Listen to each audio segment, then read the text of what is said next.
Yan, share ko lang. Ito na nga nangyari. Dahil nabasa yung parting dito. Ito, nabasa. Yan natin.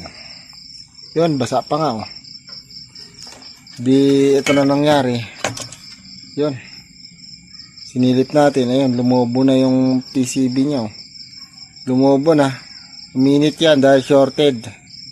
Pero, check natin yung mga transistor kung merong nadamay.